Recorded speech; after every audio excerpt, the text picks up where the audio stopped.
Good morning, everybody. My name is Crystal. Welcome to my YouTube channel. It's Tuesday morning. It's quite hot inside this flat. It's 25 degrees. Alexa woke me up at 7:20, but I only got up about 10 minutes ago. Good morning, Crystal. Alarm set for 7:20 a.m. tomorrow. I don't know why Alexa did that, but she's done that. Anyway, so I've got up.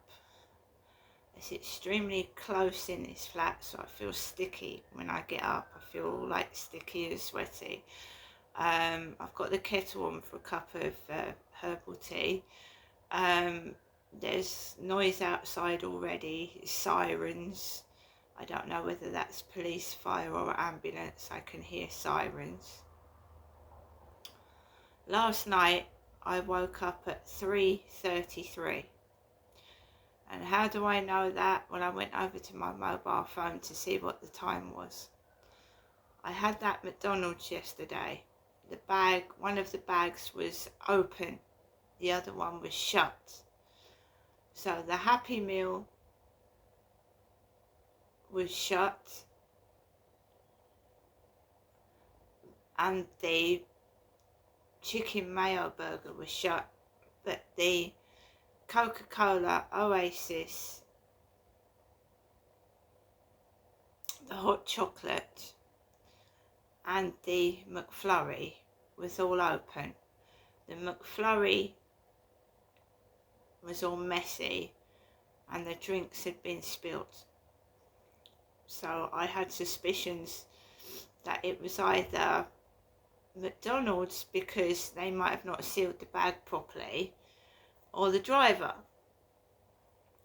The melon bag was missing, so I'd paid for a fruit bag and that was gone. Or the staff hadn't put it in there, which could quite be the case, because this is about the third time I've had McDonald's delivered here and items have been missing or they've been broken. And this is McDonald's in Strood, the one that is near Morrison's. The McDonald's up there. So I woke up at 3:33, which disturbed me because that's a Masonic number. That's a Freemasonic number, 333, 33, 333. The reason I woke up was because my food was coming back up. And I woke up gasping for breath. I woke up gasping for breath, severe heartburn, and I haven't had that for a long time, where I've woken up gasping for breath because food has got stuck here. So I coughed it all up. I coughed the food up that was stuck, spat it out, stood up for a few minutes, so what had come up went back down. And then I went back to bed and fell back asleep again. Usually that used to worry me because I used to wake up feeling like I was going to choke to death. So I woke up, I haven't had that in ages, but that was after that McDonald's meal. I also ate some chocolate pancakes last night from the Co-op. I haven't tried them before, it might have been them. I don't know what it was, but I woke up 3:33 gasping for breath because I'd got severe heartburn. And this usually does happen when I eat McDonald's, but not as bad as it was last night. That was awful. Another thing that happened before I went to bed, and I'm just ignoring their noise completely next door. It's being done on purpose and it's also causing me stress.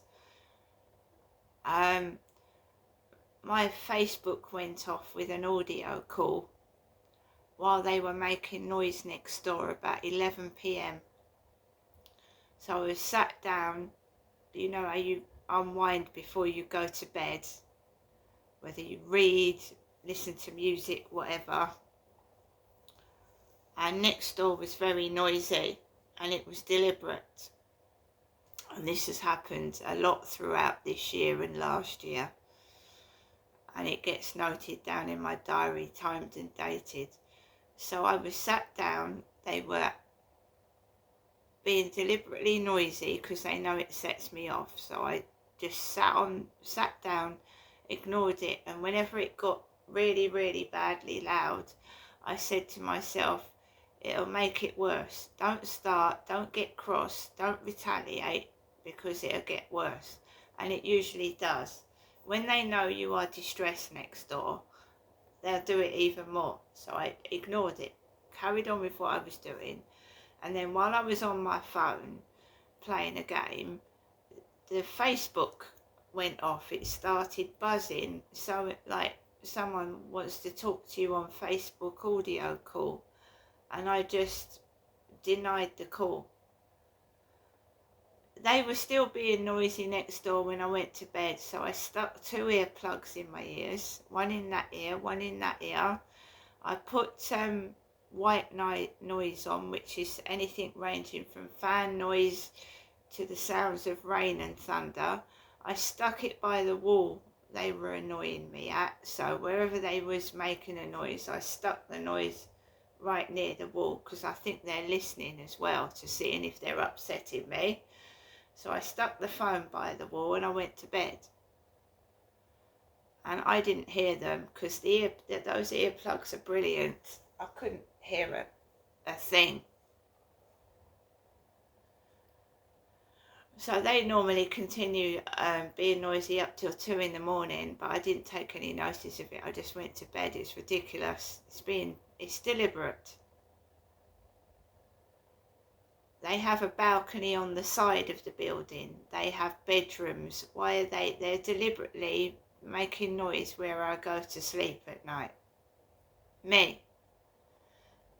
The guy upstairs has gone to work this morning. He's gone out to work. So we haven't got that noise upstairs today. He's gone to work.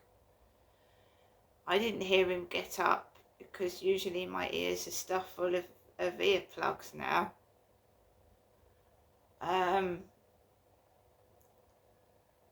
So that's okay.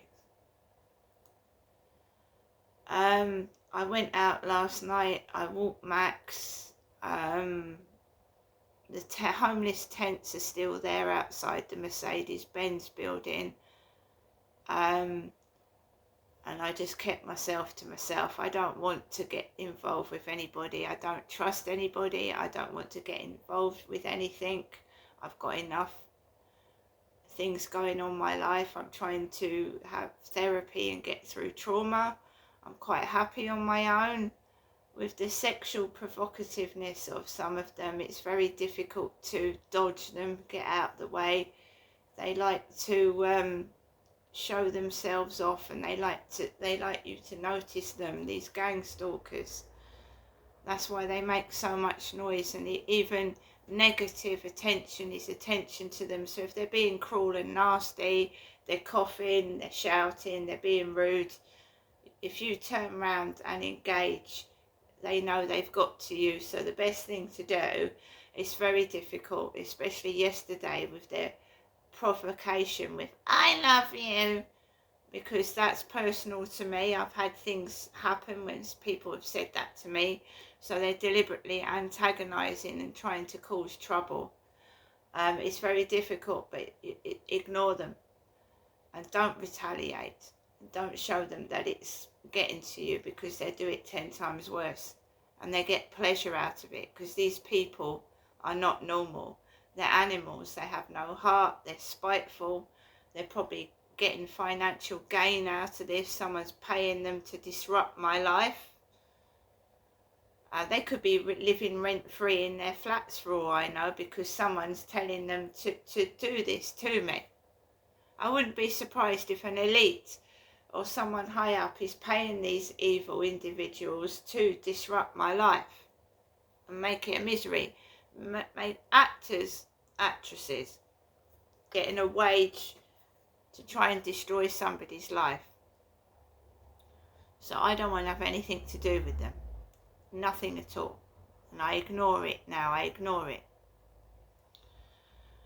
On the way back home, there was a black woman on a bench and they had exaggerated my features. And that's something else they do. You know, like a spitting image, when they took the piss out of celebrities in the royal family. It's a bit like that, but it's in reality.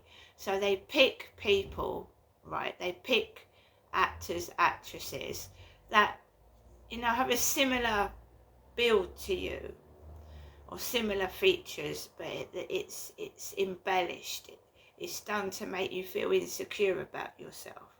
So this black lady, well, she was much younger than me. I would say she was in her 30s. I'm in my late 50s, so she looked in her 30s.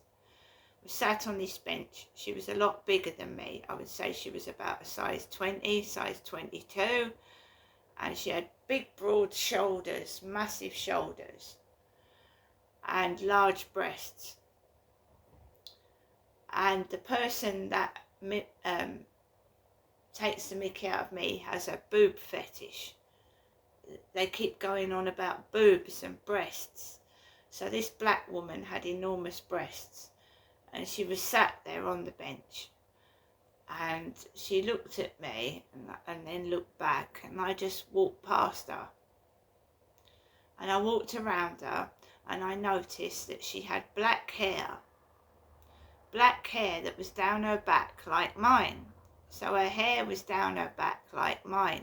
And I've told you, these gang stalkers go down my Facebook, go down my Instagram, and they mimic and replicate the clothes I'm wearing and the pose that I've done in Facebook. So there's photos of me on Facebook with my back and my hair showing down my back. So this woman had her hair hanging down my back like mine, but she was a black woman, and black women obviously have black hair unless they dye it or get wigs or extensions. And because some black women have got hair right down to their feet, and that's obviously not their natural hair, it's extensions. Anyone can go into a hairdresser's and ask for extensions. So, you know, you might be going out with someone that you think has got long hair down their back, and in fact they've got short hair, and when they go to bed at night they undo the hair, and they've got short hair and it's extensions. So I never believe anything until I see it. And I never trust anybody, anything about their life, their looks. You can't know somebody until about 6 months of actually living with them and seeing their daily habits. And even then you can't be sure, because there's been cases of married women finding out their husbands have been having affairs after the husbands died. And it's devastated the wife. You can't trust anybody in this life. You can't. You can only trust your own judgment and yourself. And I choose to remain on my own because I don't trust anybody. And it's nothing sexual. I'm not gay. I just don't trust people. And I haven't. And that is a justified reason. Being sexually abused as a child by my father, I've lost all trust in any adult ever. And I think that's justified the way I feel. It's nothing to do with being gay, as they turn it into. So my days, yes, they're well, you could say they're boring. You could say they're isolating. You don't know if these gang stalkers are in. Say I decided to join a book club. And, you know, obviously my whole life is being under surveillance for some reason, because I reported child abuse. We've had drones over my head on 3 occasions. Drones, which have cameras on them, obviously. Not only are they dangerous and could land on your head, they're noisy, they're irritating, and they are taking photographs. There was one in Gravesend when I was out with my son, hovering over my head. They're irritating. They cause noise. It's deliberate. So if I joined a book club, you don't know if some of these gang stalkers are in there. You don't know. And it's with everything in my life. With everything. This is why I carry a camera. I don't care if they don't like it. Wherever I go, they are going to be recorded. And they don't like it, but that's tough.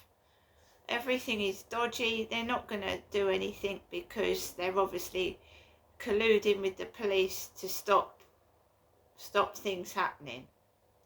So they ain't going to do anything. They're going to try and make you angry, and then they will construct fake prison cells and put you in them, fake ones, because me being a woman who'd never been in prison wouldn't know what a cell looked like, would I? And they obviously have cameras in police cells, and they're watching and they're laughing at your distress. So basically they want you to lash out. They want you to get into trouble so they can put you away in a police cell and mock, laugh, and hope that you hang yourself in a prison cell. Because I was left in a prison cell with my shoelaces on, which is absolutely wrong. I would never ever consider of committing suicide, and hanging yourself is shocking. But to actually leave someone in a prison cell with their shoelaces on was a deliberate manoeuvre, thinking that I'd kill myself. Knowing that I suffered from depression and mental health illness like that, and they left me in a cell with my shoelaces. I was wrongly arrested. I called the police about someone and they put me in a cell. So it was done on purpose, it was deliberate. They thought I was going to kill myself inside the prison through all the stress. So I avoid confrontation with people. If someone is trying to antagonise me now and deliberately make me angry, I'll walk away. Whereas I used to get cross and confront the person. When I lost my temper a few days ago, it wasn't intentional. This woman was harassing me, hounding me, following me around the field, letting her dogs off, and my little dog was frightened. I shouted at her because she was following me about. I didn't know who she was. She was acting in a strange manner. She was letting her dogs off with the leads running about, and she was deliberately being a nuisance. I shouted to keep her away from me. She didn't seem normal. I don't normally go around shouting at anybody. But this woman was following me around the field. She was letting her dogs off on purpose.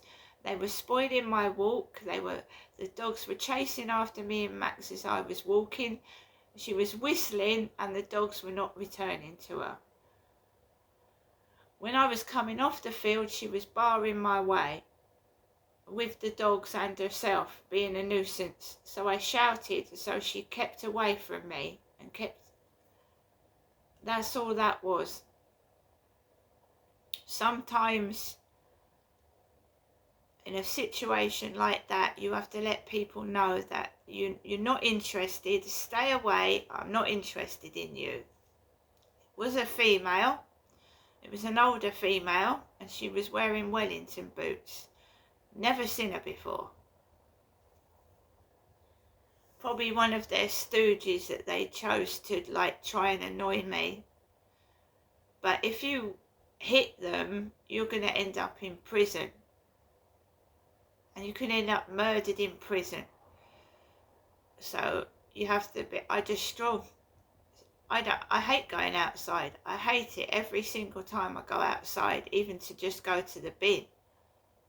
I hate them, I hate their noises, but I have to live through it. I came back home last night and it's them next door that are noisy all the time, and it's deliberate. So I just have to live with it because I've got no choice. and it is a pain in the arse. Having your peace disrupted all day long by ignorance and hateful people. Yes, when my mum calls it starts, and I've logged it and I've dated it, timed it and everything, and I've taped what she's been saying. The calls are scripted. She's been doing that since I came down in 2008. No one answers the phone like my mother, or rings a member of the family up with a scripted message, and it is scripted. And they say things, they say words so it sticks in your head, right? So she says something, and then I'll go outside and something will make me jump out my fucking skin, whatever. And I've catalogued that as well. And she used to do it to my dad. Used to set his heart pain off. They're wicked, evil people. And I do believe they're being paid to do what they're doing. I don't trust my own mother, and I never will. She's part of it. Alexa, good morning. Good morning. On this day in 1954, the first installment in J.R.R. Tolkien's The Lord of the Rings trilogy was published, starting the long journey to Mordor. Many since have tried to imitate it, but they shall not pass. Alexa, what's the time, please? It's 8:19 a.m. Alexa, what's the date today? Alexa, the date? Okay, Alexa's playing up. Alexa, what's the date today? Sorry guys, Alexa is one of these things that plays up. Alexa, what's the date today? Today is Tuesday, the 29th of July. Alexa, what's the weather outlook? Currently, in Rochester it's 15 degrees Celsius with mostly cloudy skies. Today, you can expect cloudy skies, with a high of 21 degrees and a low of 15 degrees. Alexa, can you tell me a joke? I've recently decided to sell my vacuum cleaner. All it does is gather dust. Alexa, which celebrity was born on this day? Celebrities born on the 29th of July include Benito Mussolini, Fernando Alonso, Alison Mack, Ellie Avram, and Elizabeth Short. I hardly know any of those people. You know, I've heard it through the media. I don't know who those people are. Alexa, LBC Radio. LBC London from Global Player. Kelly at number 56. And Dave, your brother. Yep. Specsavers opticians and audiologists own and run their stores, so your care is their business, which can make them rather popular. I've got something to tell you. I've got half an hour with him this afternoon. Specsavers, your care is our business. Book an appointment today. Nick Ferrari at breakfast. Call 0345 6060 973. 20 minutes after 8, it's those damn foreigners to blame. No, not a line from a 60s or 70s sitcom. Effectively, what Reform UK's policy is in one field of crime, or one area of crime. Dave's on the Isle of Wight. Dave, what do you say to this? Good morning.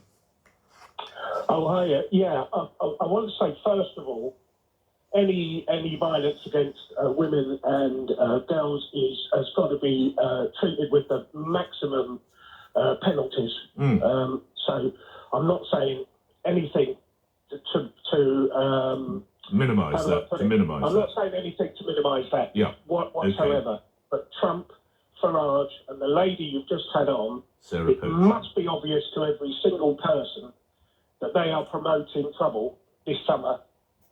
It's their rhetoric is absolutely feeding into the hands of the people that want to go and cause the maximum trouble. Well, hold on. If you want women protected in this city and indeed the whole of the country, isn't it right to highlight this issue?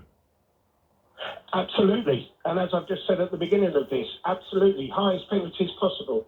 Deportation, imprisonment, everything. How else are they going to do it unless they point to the figures, though, Dave? I don't mind them pointing to the figures.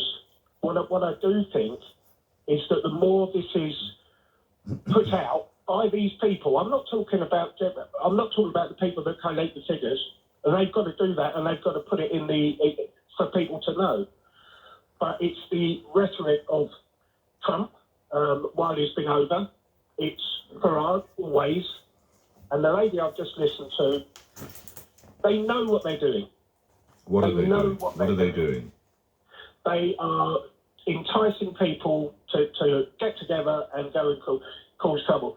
Peaceful protests, not a problem whatsoever. But Dave, stay on the line. I want to bring someone in who might take issue with you on some of this. Tony's in Fareham. Are they Sarah Poach and Nigel Farage just stirring up trouble, do you think, Tony? Good morning.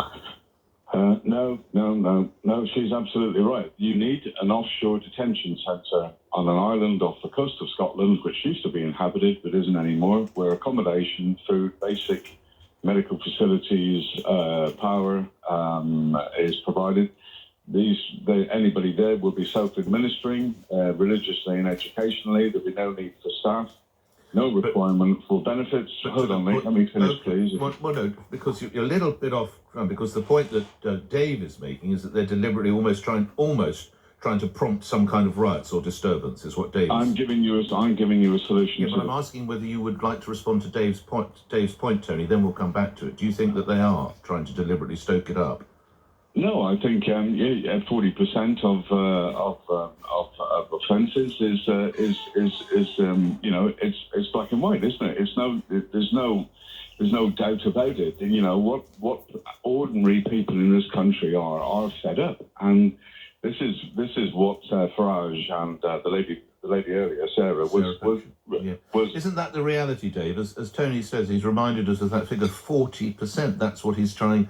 That's what he, Nigel Farage, and she, Sarah Poach, are trying to point out. And absolutely, it's disgraceful. And I go back to my original point. Everybody that commits these crimes should be treated exactly the same with the maximum penalties. All right. Okay. Final point. Thanks, Dave. Final point from you, Tony. The solution I've just given you is to build an offshore facility. Use the money that you is know the lawyers being won't used. allow them to go. You know that. Well, it's not Rwanda. It's off the coast of Scotland, mate.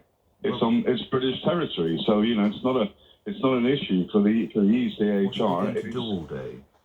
Well, what are they doing here all day? They're doing absolutely nothing. They're not contributing to anything. They can look after themselves. Where are they just going to sleep under tents? Is that what we're going to do? No. They'll have prefabricated accommodation. Water won't be an issue. Power can be generated either through generators or solar. They'll be self-administering, police-wise. They'll be religiously and educationally self-administering. All right. Namely, there'll be no need for staff. Okay. All right. I will move on because it's really about I hear that that's your solution, but this idea, of course, Reform are seeking to stoke up some kind of division or tension. Tony, thank you for your view. Chris in Richmond. Oh, Chris, you're on the radio. Good morning. Good morning, sir. The rank hypocrisy of Nigel Farage. Let's talk about James Murdoch. 21 days in the Young Offenders Institute.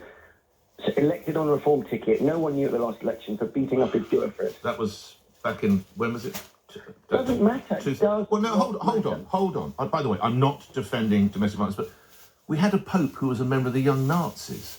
People do things in their youth. Or are we forever to hold it over? And I am not defending what he did. I'm being told it's when he was a teenager in 2006. Fine, but okay, we can talk about the reform candidate in Lincolnshire who stood down. Okay. And we can talk, I say again, about the Pope who was a young Nazi. Look, are you forever tainted by that? In which case, Chris, there's no more we can say because you just see all of them as tainted, or you see that there is a problem and it's how you deal with it.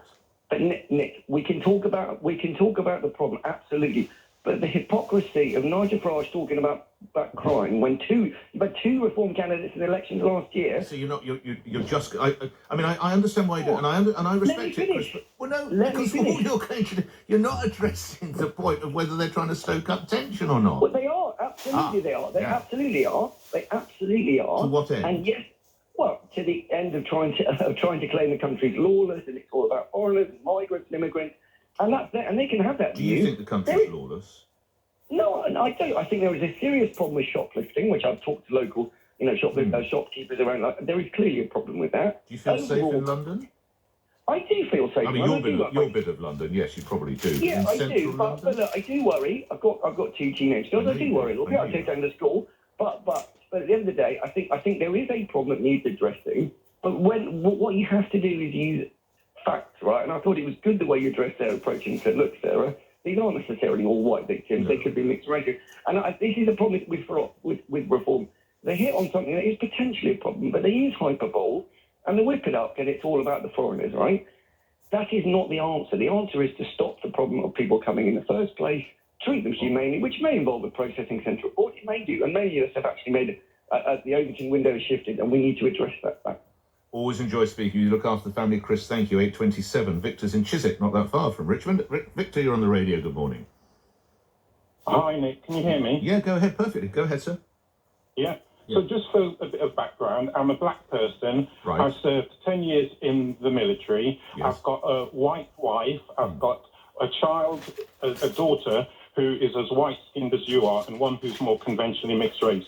I've got grandchildren who have got blonde hair and blue eyes. I say that just for a bit of background so you don't think I'm coming from this from a particular perspective. When you did that leading article with the statistics, there's something about, I think it was 40% of Romanian men committing some of these crimes in London. Is that correct? 40% of people charged for sexual offences in London are foreign nationals. I don't want to misrepresent. They're not all Romanian. Romania will make a percentage, yes, of that 40%. Right. So why I bring that point up is that the discussion has gotten into this, moving away from the fact that some of these, let's say, white-skinned people, and now there's a sort of message going out that these are all immigrants. These are people coming over on the boats who are generally seen as dark-skinned. And in doing that sort of misrepresentation of, even if it's 30% of the total white-skinned people, I don't like to call it like that, but that's why I gave the background about my family, is that you don't think I'm doing it from some kind of black racist perspective. I've got white-skinned children, so it's absolutely not about that. But I just think it's important. When that lady, the Reform MP, was talking, and she had these numbers and statistics, which were not based on facts. She said, I've seen it in the news. Yes. This is what my constituents. And she was talking about rapes against white British women. What about the black British women? What about the Asian British women? A rape against a woman is a rape against a woman. It doesn't matter about the colour of the skin. So that's what I have as an issue against the Reform stance and their policy and their rhetoric. Thank you for your input. Look after your family, and thank you for your service. And I would argue that an elected MP should actually be concerned over the victim, whether she's white, whether she's black, whether she's mixed race, as you said one of your daughters is, Victor. To an MP, it should be absolutely irrespective or irrelevant. We'll return to this conversation. Also, they are coming home. Even just one European Championship, but two back-to-back is just incredible. It means everything for England, like winning the Euros in 22, it changed the game. More people came into the stadiums watching the matches, and I think it's just going to get bigger from here. Fans already lining the mile, ready to hear the Lionesses roar in about 3 and a bit hours' time. 8:30 now, breakfast with me, Nick Ferrari, on LBC. The news, Thomas Watts. Sir Keir Starmer is to hold an emergency cabinet meeting to discuss a peace and aid plan for Gaza. Downing Street says he'll set out the next steps of proposals drawn up with France and Germany. 4 people, including a police officer, have been killed in a shooting at a skyscraper in New York City. It happened inside an office building on Park Avenue in Midtown Manhattan yesterday evening. The Lionesses will take part in an open-top bus parade in London later to celebrate their Euros victory. Thousands of people are expected on the Mall for the procession, which begins just after midday. LBC weather, cloudy for most parts of the UK, feeling quite humid with some patchy rain in central and southern parts, a high of 22 degrees. This is LBC. Explore the world in a way that respects the people and places you visit with Intrepid.